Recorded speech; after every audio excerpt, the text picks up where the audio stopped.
وهابين لدافري برنامج كتاجر عيدا كاغا وانا هابين ددك Soomaaliyeed garteen inay dib u dhistaan ciidamadooda goobtu waa dugsiga tababarka booliska ee General Kahiye waxa fadhiya madaxweynaha Jamhuuriyadda Federaalka ee Soomaaliya mudane Maxamed Cabdullaahi Farmaajo ra'iisul wasaaraha dalka Xasan Cali Khayre gudoomiyaha aqalka sare Cabdi Xaashi Cabdullaahi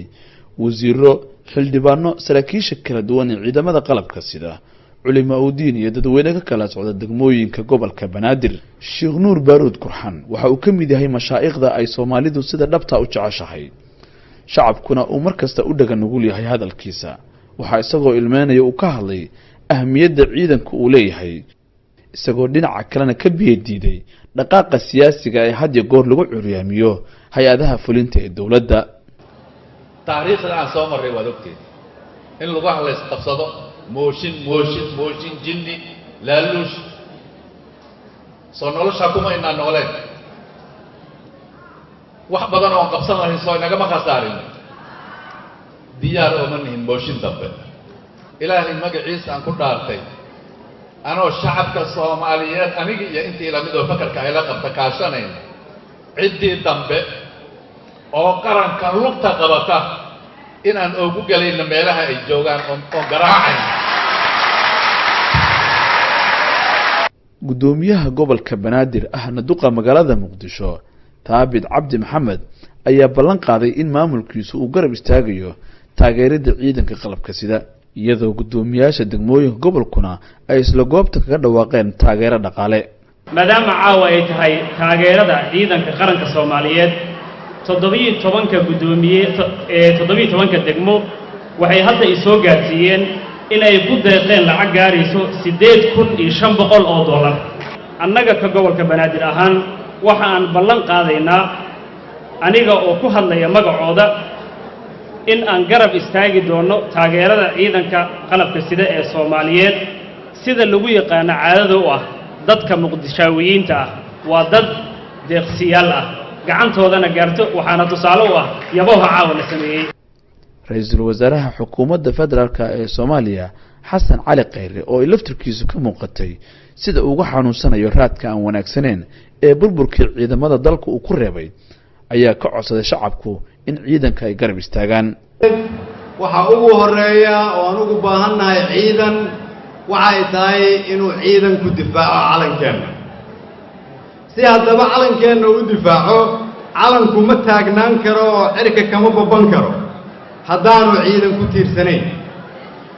kalsoonida bulshadu ma dhismayso haddii aanay ku hurdin ciidan difaaca cadowgu ma soo hunguriyeyn karo cidda leh ciidan daryeelan oo xuduud iyo tayo leh haddii aan gadaal u noqonno waa dagaal iyo qabyaalad haddii aan meesheenna taagnaanno waa argagixiso iyo qarax sidaas daraaddeed caawa waxaan isugu nimid hal jid baa noo bannaan waa inaan gacmaha isqabsannaa dhisannaa ciidan inta ay socotay munaasabadda daahfurka taageerada ciidamada qalabka sida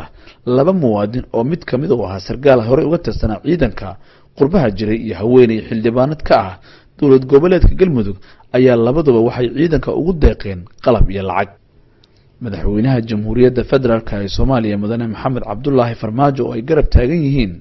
saraakiisha ciidamada qalabka sida waxa uu habeenkan ku sifeeyay mid qiimo badan isagoo shacabkana weydiistay in ciidankooda ay garab istaagaan si ay heybadooda qarannimo u hantaan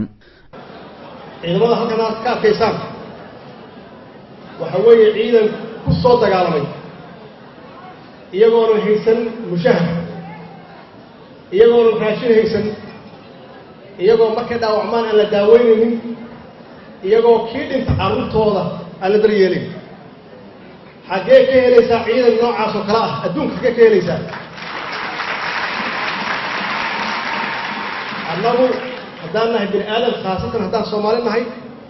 ma xasuusanno shalay abaalna ma lihi caawa janaalada aad arkaysaan iyo korneelada aad arkaysaan iyo saraakiisha aad arkaysaan waa saraakiisha aad ku fadhidaan halkan caawa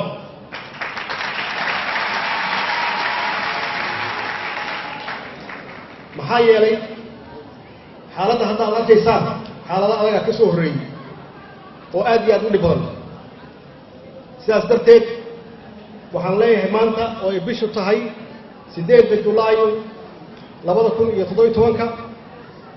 waa maalin geli doonta taariikhda Soomaaliyeed baal dahab ka galaysa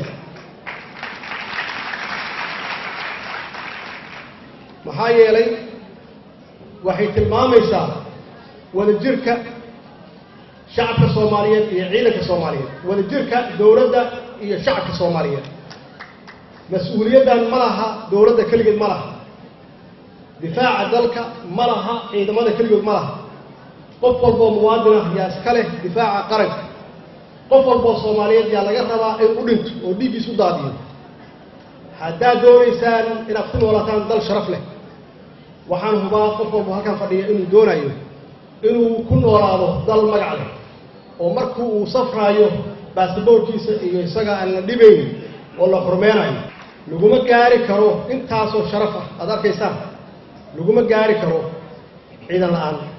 madaxweyne Farmaajo waxa uu sheegay in dhaqaalaha taakulaynta ciidamada uu u magacaabay General Jaamac Maxamed Qaalib oo horey uga tirsanaa ciidamada iyo Sheekh Nuur Baaruud Gurxan oo ka tirsan culimada dalkan waxaan rabaa inaan halkan uga yeero guddiga taakulaynta oo aan u magacaabay gudoomiye General Maxamed Jaamac Qaalib General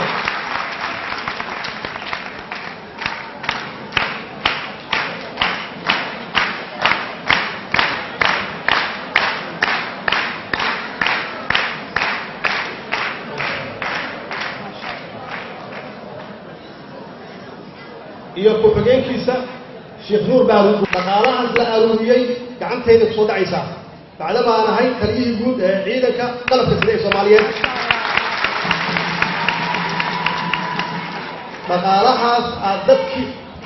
dhaqaalahaas aad ku tabarucdaan ciidamadiina qalabka sida oo cadowga hor fadhiya dhaqaalahaas wuu gaari haddii ilaahay ay ummadda Soomaaliyeed ay kartaan oo jeebkooda si fiican wax uga soo bixiyaan waxaa laga yaabaa iska daa mushaharad iyo caafimaadkooda inaan guryo ugu dhisnaba tani waxa ay fariin u tahay in shacabka Soomaaliyeed uu rabo in uu hubiyo inuu ku socdo nabad ay gacanta ku hayaan ciidamadooda taas oo ay gaari doonaan gooray ahaataba Ali Baasha Cabdullaahi warbaahinta qaranka dugsiga tababarka ee General Kahiye